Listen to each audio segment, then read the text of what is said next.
Dilly the Duck lives at one of the stations on Duck and Oliver's branch line. She's sometimes referred to as Donald's Duck, and since her Topham hat has an engine called Duck, you can imagine that people are sometimes confused. She came to the line after Donald had been teasing Duck the engine. Duck got his own bag when his driver and fireman put Dilly inside Donald's water tank. When she popped out, Donald's driver and fireman treated her kindly, and she soon became a favorite with everyone on the railway. But one day, Dilly disappeared. "Have you seen Dilly?" the station master asked Donald's driver and fireman. "No," they said, "not since last week." The station master and porter searched everywhere. They looked under seats, in waiting rooms, behind cupboards and on high shelves, but they couldn't find her. They even looked in the room below the signal box where the oil lamps were kept. But it was no use. Dilly had vanished. Days went by and became weeks. Weeks became 1 month and then another. But still no sign of Dilly. One day, Donald was taking some trucks into the big harbor yard to deliver them to the dock. As he was crossing the yard, he saw a stop signal ahead. Donald stopped and waited, but the signal didn't change. The station master arrived. "Sorry," he said, "but the dock isn't clear yet. You'll have to wait. Why don't you leave your train here and have a cup of tea with me?" So Donald's driver shut off Donald's steam and went off to have a refreshing cup of tea.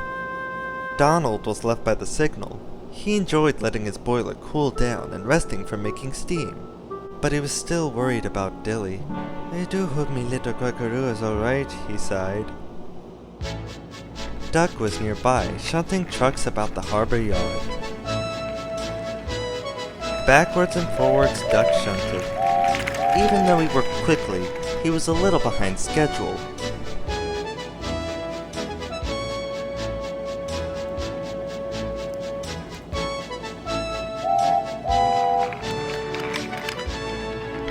As Duck rushed along, he saw the back of Donald's trucks. "I suppose I'll have to clear these trucks as well," thought Duck, and his driver agreed. Duck was coupled to the back of Donald's train and he began to pull. But the trucks were too heavy. Poor Donald was still coupled to the other end. He had his brakes locked on to stop him from rolling anywhere. Donald felt Duck pulling and wanted to whistle out loud, but he had no steam to whistle with, and no fireman to put on coal to make steam. He didn't even have a guard. Duck didn't know that Donald was on the other end of the trucks. He just wondered what was making the truck so heavy. He put on more steam and pulled until a coupling snapped and Duck steamed forwards. His driver applied the brakes just as he reached the station. It was lucky he did, for waddling across the line not 2 feet from his wheels came a small procession. 1, 2, 3, 4 white ducklings wobbled over the tracks, followed by their father, who now and then prodded his beak at any duckling who happened to dawdle. And at the end of the family strutted Dilly. She proudly led them up the slope of the platform to where the porters were hurriedly arranging for a welcome home party for her.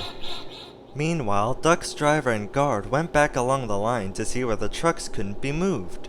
They were very surprised when they realized they had been trying to pull Donald's trucks and Donald.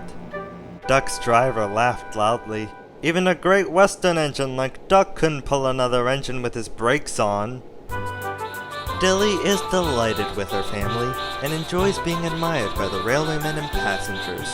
All the same, she still finds the time to ride at Donald's tender now and then, just to show that she is still Donald's Duck.